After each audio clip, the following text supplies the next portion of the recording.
Jovens, ao completar 18 anos, alistem-se. Assim, né? Pessoal, tudo bem? Eu estou aqui fardado porque hoje nós vamos falar sobre um movimento que envolve os militares na história do Brasil na República Velha, tá?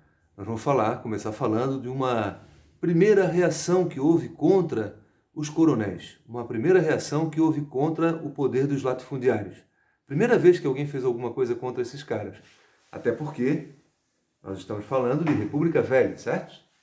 E falando de República Velha, nós estamos falando de latifundiários, estamos falando de Igreja Católica, estamos falando de militares de alta patente, né? Que continuaram no poder, que se arrastavam no poder desde as épocas do Império, do velho regime. Por isso a República, que era a nova forma de governo, não tinha mudado nada, não tinha trazido novidade nenhuma. Portanto, já havia um descontentamento que vinha se arrastando aí há quase 50 anos. Há pelo menos uns 40 anos.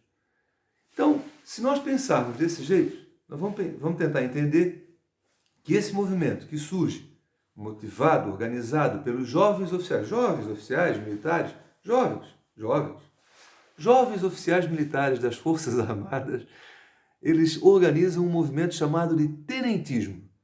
Quando se fala de exército, quando se fala de marinha, quando se fala de aeronáutica, de polícia, os mais jovens oficiais são os tenentes. Depois vem o capitão, depois vem o major, depois vem os coronéis. E aí eles vão para a reserva. É assim que a coisa funciona no meio militar. Então os mais jovens oficiais, os tenentes, algum ou outro capitão também envolvidos nessa luta, eles se manifestaram e eles se organizaram contra o poder dos latifundiários, contra aquela política velha que se arrastava. E o que levou esses tenentes a se organizarem contra o poder dos latifundiários? O que será? Bom, na década de 20, mais precisamente em 1922, uma eleição levou ao poder o presidente Arthur Bernardes. Arthur Bernardes disputou a eleição contra Nilo Peçanha, e o Nilo Peçanha caiu nas graças dos tenentes, os jovens oficiais. Os tenentes apostaram e fizeram campanha para Nilo Peçanha. Nilo Peçanha foi derrotado na eleição. Arthur Bernardes, antes mesmo de tomar posse, foi acusado de ter enviado para a imprensa algumas cartas fazendo críticas pesadas aos jovens oficiais, dizendo que os tenentes, eles eram muito inexperientes, estavam se envolvendo na política, que isso não era coisa para eles. Mais ou menos desse tipo o tom das cartas do Arthur Bernardes. E os tenentes revoltados se organizam, na época não tinha WhatsApp, não tinha rede social, não tinha Facebook, não tinha Instagram, não tinha essa porcariada toda. Mas eles conseguiram conversar uns com os outros e, através de uma conversa bem feita, eles se articularam, na verdade, para tomar conta da cidade carioca, a cidade do Rio de Janeiro, capital da série do Brasil na época. Seriam eles, ali no Forte de Copacabana, esses tenentes, mas os outros tenentes e capitães ali no Colégio Militar do Rio de Janeiro, outros que faziam até a própria guarda no Palácio do Catete. Então, era mais ou menos umas 300 a 400 pessoas, a maioria militares, mas contavam também com alguns civis, algumas pessoas que não eram militares ao lado deles.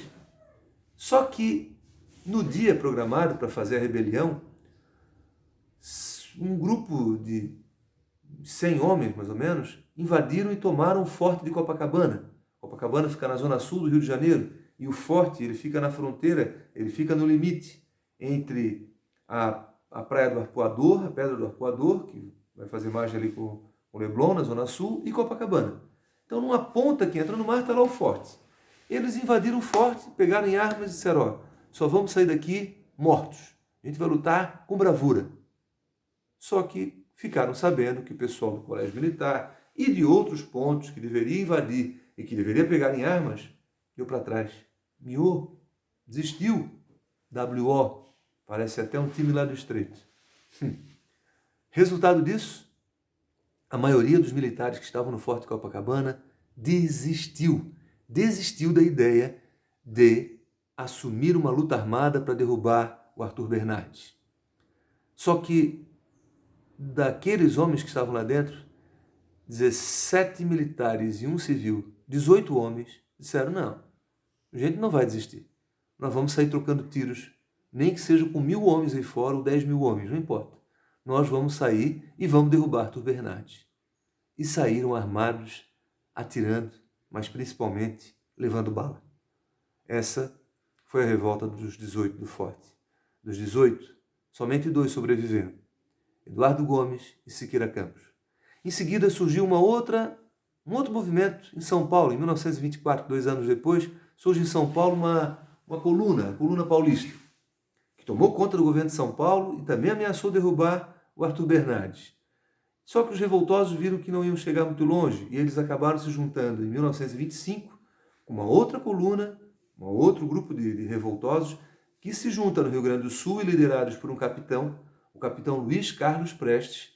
Eles chegam a somar um exército forte, grande, bem armado, com experiência no uso de armas, e percorrem mais de 20.000 quilômetros do território brasileiro, levando esse desejo de acabar com o poder dos latifundiários, acabar com o coronelismo. Prestes foi caçado e procurado como se fosse um bandido. Nem Lampião foi tão procurado quanto Prestes. Aliás, até para Lampião foi dada uma recompensa. Tu vai ter todos os teus pecados perdoados, todos os teus crimes perdoados, se tu nos trouxeres o Prestes vivo ou morto. Então Prestes era procurado, era o homem mais procurado do Brasil e não foi preso. Fugiu para a Bolívia, se escondeu na Bolívia e não foi preso. Tá? Então esses movimentos são chamados de movimentos tenentistas, movimentos de jovens oficiais do Exército contra o poder dos latifundiários. E um outro fato da década de 20, que também me chama a atenção, foi a crise de 1929, provocada pela quebra da Bolsa de Valores em Nova York. Então, uma crise externa que repercute na história do Brasil, que é o que nós vamos ver agora em alguns minutos. Tá? Bom, o que rolou? 1929 é um ano, ou melhor, a década de 20, ela está entre duas guerras. A Primeira Guerra Mundial termina em 1918, de 14 a 18, e a Segunda Guerra Mundial vai começar em 1939. Então, década de 30 e década de 10. E os anos 20 estão no meio do caminho. No período da Primeira Guerra, a Europa, por estar em guerra, os caras estavam lá lutando, jogando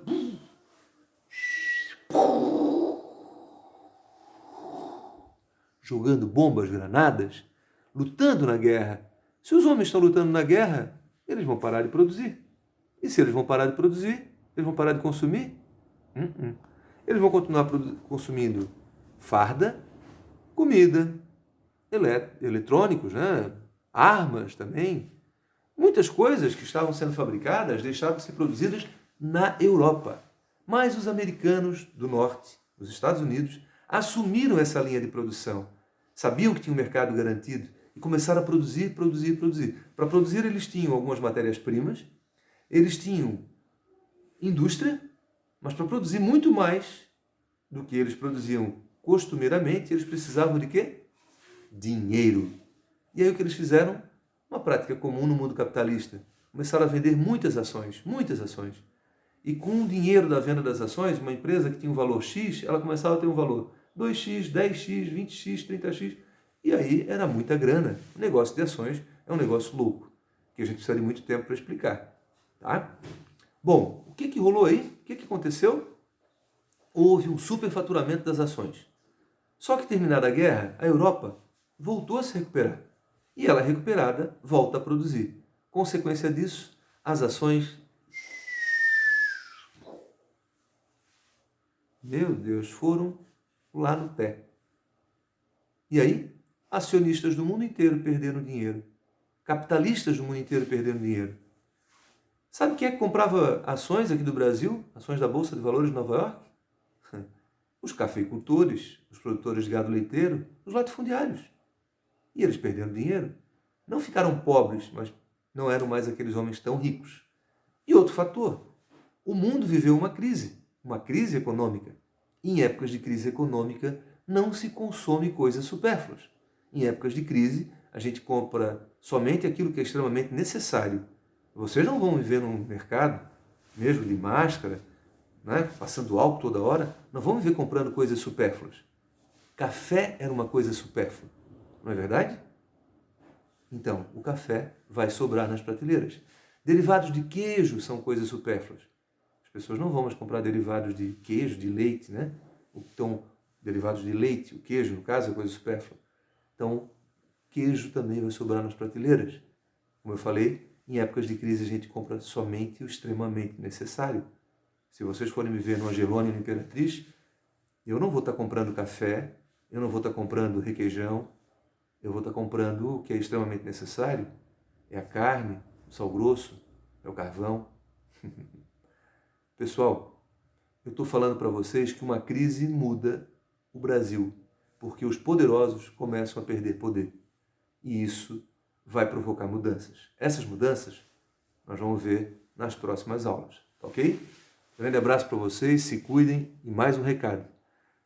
Lá no portal tem um link. Dê uma olhadinha nesse link, tem lá uma encenação muito legal que foi feito dentro do Forte Copacabana por militares encenando essa revolta dos 18 do Forte.